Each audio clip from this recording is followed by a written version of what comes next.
Donc là, je suis dans une situation, et je remercie une fois de plus l'équipe de m'accueillir, dans une situation de polyexposition, parce qu'avec toutes les excuses, il est très possible que j'ai à émigrer sur ma terrasse, parce que j'ai une contrainte de bruit avec un perforateur qui vient de se mettre en place. Si je vais sur la terrasse, je vais commencer à fouiller. Donc, malgré tout ça, je vais quand même vous présenter ce qu'on fait au niveau de l'ANAC et ce qu'on a pu faire comme travaux au niveau des polyexpositions,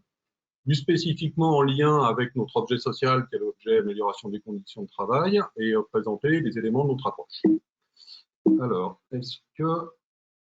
ça déroule? Donc, un petit historique, on est, on est un peu des nouveaux entrants sur le secteur. On a commencé à travailler sur ces questions dans les années 2000, avec une volonté de comprendre pour prévenir, parce qu'on a également une mission de prévention des risques professionnels et prévention de la santé au travail. Alors, je vais reprendre quelques éléments, mais qui ont déjà été débattus un bon nombre de fois depuis ce matin. Polyexposition, donc exposition par des voies multiples, inhalation, ingestion, contact cutané, à des agents de nuisance multiples, chimiques, biologiques, physiques, avec de l'influence de facteurs organisationnels, psychosociaux, et ce, tout au long de la carrière professionnelle. Ça a été proposé déjà par quelques collègues. Côté versant organisationnel et psychosocial, qu'on est un peu plus amené à travailler, on voit que le salarié n'est pas exposé à un seul risque à la fois et sur sa carrière, mais plutôt un ensemble de risques qui peuvent être liés à la répartition des tâches qui va être réalisée avec plus ou moins d'autonomie, une dépendance plus ou moins importante à un ou des équipements et à une chaîne de production, par exemple, une question autour du temps de travail avec des levées tôt, du travail de nuit, et la question du nombre de déclenchements de cancer chez les salariés travaillant la nuit a pu être documenté, à la question du travail posté, la durée du travail, avec en particulier dans le secteur de la santé, du travail en 12 heures qui se développe de plus en plus. Des questions qui vont être liées à l'environnement et qui peut être plus ou moins bruyant, contenant de la poussière ou faisant l'objet de vibrations. Également au statut d'emploi, avec, ça sera l'exemple que je développerai plus tard, la question des travailleurs précaires intérim, on a la question des stagiaires, du CDD, du CDI, et une question qui va être autour du genre, à savoir les atteintes et les expositions, la répartition du travail, du temps de travail et des statuts vont être différenciés entre hommes et femmes. Donc voilà, des expositions que nous, on va pouvoir juger à la fois ayant des effets conjugués sur la santé des salariés, alors ça de manière ambivalente. Des effets qui pourront être favorables, avec une idée d'un travail comme facteur de santé, et là je pourrais faire référence à une intervention que j'avais réalisée il y a une dizaine d'années dans chez le site d'un cimentier où on avait des travailleurs qui effectuaient, alors je vais mettre des gros guillemets, un travail au bruit qui était au-delà de 85 décibels, et avec de grandes discussions qu'on avait pu avoir avec le médecin du travail à ce moment-là, c'est de se dire que si les salariés portaient leurs EPI, ils allaient s'exposer à d'autres risques professionnels, notamment des risques stress et des risques physiques. Des effets à l'inverse qui vont pouvoir être défavorables, qui vont être liés par exemple au travail statique chez un boulanger devant un four ou sur un fondeur qui va être devant son feu. Oups là, je suis allé un peu vite en besogne. Donc pour nous, ce que ça a donné comme conclusion, une nécessité d'analyser le travail pour connaître ces différentes expositions, d'échanger autant que possible avec le médecin du travail ou le médecin de prévention pour connaître les effets potentiels sur la santé et rencontrer et échanger avec les salariés pour qu'ils s'expriment sur leur ressenti, parce qu'il y a tout un champ autour du ressenti aujourd'hui qui est de notre point de vue assez peu exploré, et puis s'exprimer également des signes avant-coureurs d'atteinte que eux vont ressentir, avec comme exemple classique le changement de peinture et donc potentiellement de solvant dans la peinture et de signalement de maux de tête. Donc pour nous, c'est une approche de la prévention qui va passer par la connaissance des conditions de travail et des situations de travail, qui va être différente de l'approche par risque qui généralement analyse finement plutôt un risque à la fois, que ce soit en métrologie ou par questionnaire, et je vois une coquille, mais parfois une analyse qui va être en dehors du contexte global de la situation de travail. Ou alors une approche qui va être directement issue de nos pratiques d'intervention. Et pour ça, à la fois sur la question des TMS, on pourrait renvoyer aux travaux d'Evelyne Escrivá et de Joël Malines, ou sur les risques psychosociaux à ceux de Philippe Douillet et de Marie-Benoît de Sanglera,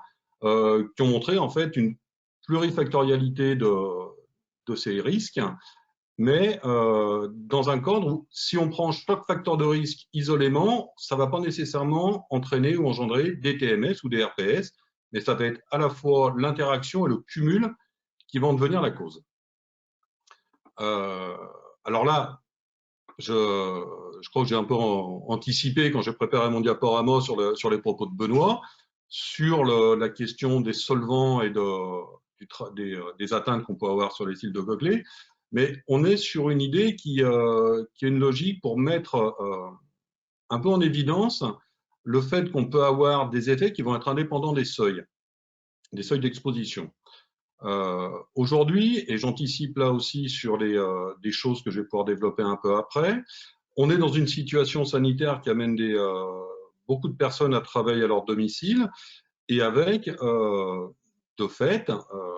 la question de la qualité de l'air extérieur qui va jouer à la fois pour les télétravailleurs, pour les travailleurs bord de route, pour des commerçants, pour des artisans, des salariés. Et on peut noter qu'on aura des questions qui vont se poser, notamment en termes de seuil, avec la prise en compte des particules fines de 2,5 à partir de l'an prochain. On a un écueil qui va être important dans cette mise en évidence, qui est l'application des principes généraux de prévention, qui, elle, invite à prendre en compte des polyexpositions dans l'évaluation des risques professionnels, là où les mesures des gestions des risques sont plutôt généralement organisées par type de risque. Et je pense en particulier aux valeurs limites d'exposition professionnelle qui vont plus souvent mesurer un seul agent à la fois. En parallèle, ça a été présenté à plusieurs reprises, on a des polyexpositions qui peuvent être prises en compte, le styrène et le bruit par exemple, la question des rayonnements ionisants, et ça fait l'objet d'un article dans le Code du travail, où le risque d'origine physique, chimique, biologique ou organisationnelle doit être pris en compte. De la même manière pour les rayonnements optiques, voire l'exposition à plusieurs sources de rayonnement, et de la même manière l'exposition à différentes fréquences de champs magnétiques, électromagnétiques. Je vais essayer de rentrer un peu plus dans le concret avec un exemple d'intervention là, qui est lié à une action, une étude qu'on avait menée avec l'ANSES au milieu des années 2000, autour d'une demande sociale qui était faible concernant la prévention liée aux salariés intérimaires, alors qu'on avait une sinistralité importante. On a des enquêtes et des statistiques sur cette sinistralité qui laissent penser un lien entre la précarité d'emploi et une précarité du travail qui va mener à des expositions différenciées des intérimaires par rapport aux autres salariés de l'entreprise. Ça a été évoqué tout à l'heure. On est sur les questions de savoir-faire prudence en général sur ce point. Les hypothèses qui ont prévalu au moment du lancement de cette étude, on sait que l'organisation du travail, en termes de prescription, de formation, d'évaluation, va être plus ou moins favorable à l'exposition au risque de certains salariés. Et la question a été de documenter ça autour des salariés intérimaires, avec une autre hypothèse qui va être celle des caractéristiques individuelles des salariés, l'âge, l'expérience, l'état de santé, et il va en résulter, ça fait partie de nos hypothèses, des manières différentes d'être exposé ou de s'exposer, et des ressentis qui vont également être différents. Et la question qui se pose in fine, est-ce qu'on peut observer des différences en fonction du statut d'emploi? Alors, vous n'aurez pas de données chiffrées, pour être clair. Hein. Je préfère anticiper sur une éventuelle question. Notre échantillon, 2 entreprises de la logistique, 2 entreprises de l'industrie agroalimentaire, une entreprise du traitement de déchets, une observation dans 5, et des entretiens dans 5 PME. On note un cumul d'exposition et des modes de prévention, avec une comparaison entre CDI et travailleurs intérimaires. Notre parti pris, c'est l'analyse de l'activité réelle. Ça renvoie au précédent échange qu'on a pu avoir sur une approche ergonomique, avec de l'autre côté des groupes de travail avec des salariés intérimaires, 6 groupes de 8 salariés qui visaient le recueil du vécu de ces intérimaires et la mise en évidence de leur parcours individuel, de cumul d'exposition passée ou présente. Donc ça, c'est un travail qui a été fait en lien avec des structures, des entreprises de travail temporaire. Qu'est-ce qu'on voit? On a spécifiquement bossé dans une des entreprises de l'agroalimentaire, 200 salariés, jolie PME, et en essayant de comparer les conditions de travail des permanents et des intérimaires sur un même poste. Alors, dans un premier temps, du très descriptif autour des équipements mis à disposition de caristes en chambre froide. On voit que globalement, on est sur des équipements équivalents, plutôt bien pensés, équipements anti-froid, bonnet, veste, pantalon, gants et bottes. Pour les intérims, c'est un peu plus compliqué parce que les bottes anti-froid, ils ne les ont pas. Sur les horaires, une exposition différenciée avec des cycles d'horaires qui vont jusqu'à 6 cycles différents sur 8 semaines pour les CDI et 3 types d'horaires différents pour les intérimaires, pas de travail de nuit, pas de travail de week-end. On peut supposer qu'il y a un enjeu financier derrière. Une activité qui va être confiée de manière différenciée entre CDI et intérimaire, une polyvalence sur l'ensemble des missions pour les salariés en CDI, et les missions qui vont être plus restreintes pour les intérimaires, pas de travail de stockage et de déstockage en hauteur en cabine chauffée, et une activité qui va être plus exposée à des écarts de température allant de moins 25 à plus 4 degrés. Donc sans bottes anti-froid, c'est un peu compliqué généralement. Ces éléments, la plupart du temps, en tout cas dans cette entreprise, sont invisibles pour les représentants du personnel du CHSCT et pour les directions, comme pour les acteurs externes, médecins du travail ou agences de travail temporaire, voire pour les salariés permanents qui pourtant côtoient en permanence leurs collègues intérimaires. On a continué à développer un petit peu cette analyse en prenant l'exemple d'un homme de 30 ans, deuxième jour d'embauche, première expérience dans l'agroalimentaire qui est en intérim. Et on a essayé de décliner les facteurs de risque qui sont liés à la fragilité d'emploi, avec un intérim qui va être subi, une incertitude sur le contrat de travail, sur le nombre d'heures réalisées dans ce cadre-là et sur l'heure de fin de journée.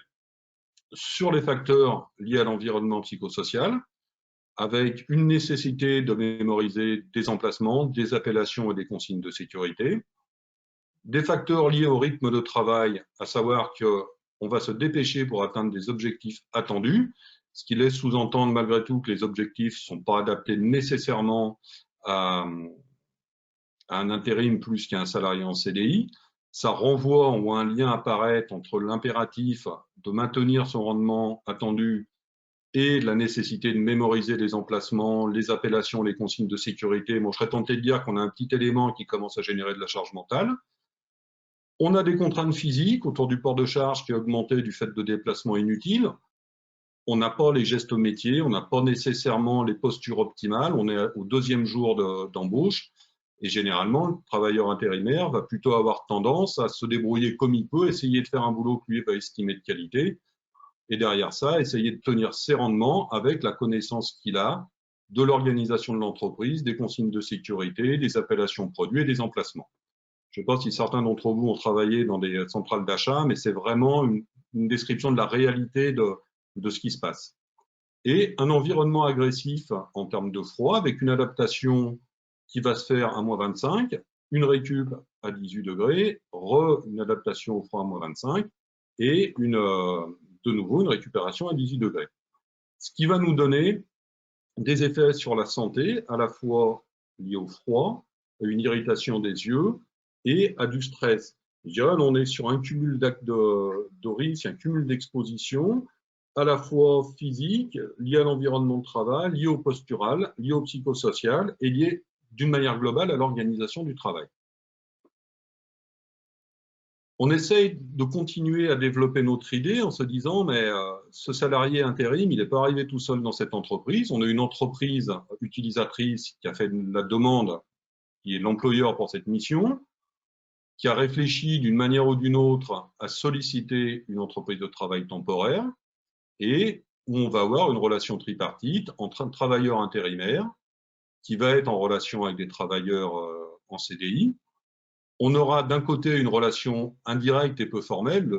L'intégration des travailleurs intérimaires est quand même un peu le parent pauvre de l'intégration d'entreprise qui déjà elle-même n'est pas nécessairement optimale partout. On aura une relation plus directe entre le travailleur intérimaire et l'entreprise de travail temporaire qui va être médiatisée par un contrat de mission et une relation directe dont on va solliciter la personne, lui exposer le poste tel qu'on le connaît et l'envoyer dans l'entreprise utilisatrice. Et puis une autre relation directe via un contrat de mise à disposition entre l'entreprise de travail temporaire et l'entreprise utilisatrice. La réflexion qu'on peut avoir autour d'un enjeu de prévention pour les salariés intérim, elle ne va pas se limiter uniquement à eux, parce que la réflexion sur la prévention va aussi avoir des incidences sur l'ensemble des travailleurs, et nécessite un travail sur cet environnement élargi, enfin sur cette entreprise élargie, si je peux me permettre l'expression. Et pour ça, ça nécessite l'expression sur le travail du salarié. Je développerai un petit peu plus loin. D'un côté, avec une entreprise utilisatrice et l'entreprise de travail temporaire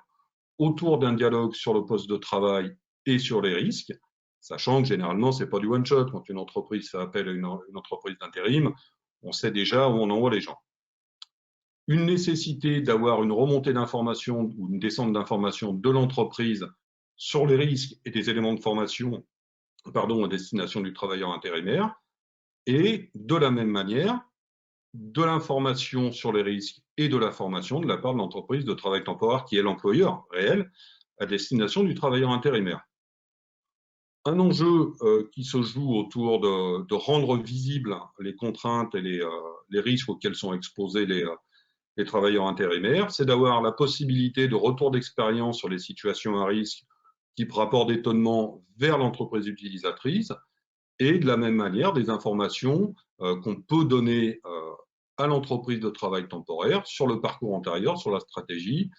et des remontées d'informations sur l'expérience vécue dans l'entreprise utilisatrice. L'idéal serait un dialogue autour des individus, de l'organisation, du poste et des risques liés au poste de travail sur lesquels l'entreprise utilisatrice veut mettre un travailleur intérimaire et là où l'entreprise de travail temporaire veut envoyer un de ses travailleurs. Donc un enjeu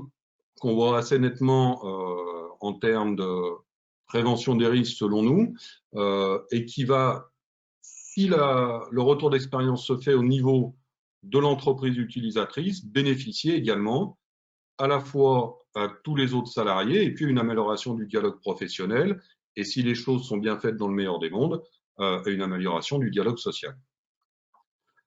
Quelques questions émergentes. Là, j'ai essayé de relier un petit peu la situation actuelle,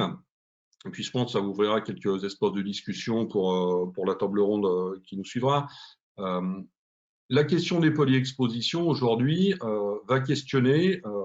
les lieux d'exercice de l'activité, alors que ce soit l'entreprise très classique, le bord de route ou des espaces confinés, et l'ANSES travaille beaucoup là-dessus. Ce qu'on vit depuis mars ouvre à la question de l'exercice en télétravail avec de nouveaux déterminants, de nouvelles contraintes, en particulier en confinement, autour de la qualité de l'air au sein du domicile, qui est en partie liée à la qualité de l'air extérieur, à l'exposition à du bruit domestique et ou extérieur. Moi, j'ai la chance inouïe d'avoir un appartement avec des travaux sur 2 appartements contigus et une école à côté, donc les conditions ne sont pas optimales pour bosser. De l'ergonomie des équipements qu'on a à disposition pour travailler. Est-ce qu'on a un espace dédié? Est-ce qu'on a un double écran? Est-ce qu'on a un fauteuil qui va à terme pas vous casser le dos? Est-ce que Et une question qui s'invite également autour du droit à la déconnexion et la possibilité ou non, le risque ou non d'être en surtravail. Je pense que beaucoup d'entre nous avons vécu cette expérience pendant le premier confinement avec des horaires qui étaient à rallonge, qu'on n'aurait peut-être pas nécessairement accepté en situation de travail à nos postes habituels, mais qui s'invitent vraiment dans la discussion aujourd'hui. La question va être derrière de comment on va mesurer ces nouvelles expositions, et en particulier une question qui nous titille un petit peu aujourd'hui à l'agence, c'est comment on va pouvoir questionner cette qualité de l'air. Sachant qu'on a des dispositifs qui peuvent exister, quand on a des questionnements, nous à l'ANACT, on s'était posé cette question, on fait venir la PAF, qui a du matériel impeccable, qui nous fait des captations vraiment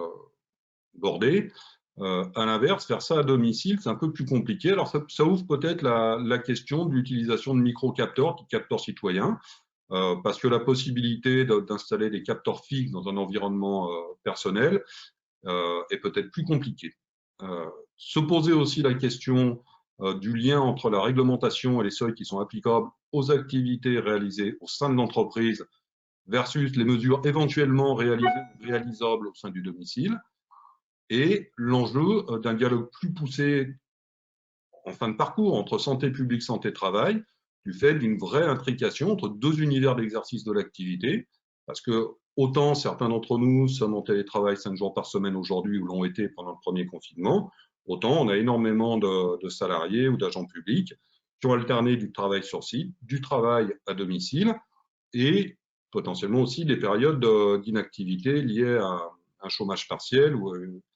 une absence spéciale d'activité. Pour conclure, et pour reboucler un peu avec l'approche que préconise l'agence, observer le travail et faire dire le travail par les salariés afin d'identifier différents types d'expositions en fonction des situations de travail. Essayer dans la mesure du possible de ne pas réfléchir en silo, les expositions physiques, organisationnelles, psychosociales, chimiques ou environnementales aujourd'hui, mais plutôt les réfléchir dans leur interaction, ce qui est parfaitement complexe, on dit ce qu'on vient pas, mais qui devient une nécessité aujourd'hui, avec, dans l'absolu, la possibilité, si on fait ça, de pouvoir penser le travail et son organisation non plus seulement comme des risques pour l'individu, mais aussi comme des facteurs potentiels de prévention et des facteurs de santé. Essayer de dépasser l'approche par risque et ne pas réfléchir, toutes choses égales par ailleurs, en intégrant les variables individuelles, voire les variabilités individuelles, en termes d'exposition différenciée femmes et hommes, de statut d'emploi. Et là, on a déjà cumul d'exposition aussi. Questionner les nouveaux lieux de réalisation de l'activité, le domicile, le coworking, qui est très peu exploré aujourd'hui, et associer l'ensemble des acteurs de la prévention interne comme externe. Là, j'ai surtout pisté sur les acteurs internes de l'entreprise, direction, management, partenaires sociaux et services de santé au travail pour rendre visible ce type d'exposition, ces polyexpositions et construire de manière partagée une politique de prévention dans l'entreprise. Et je vous remercie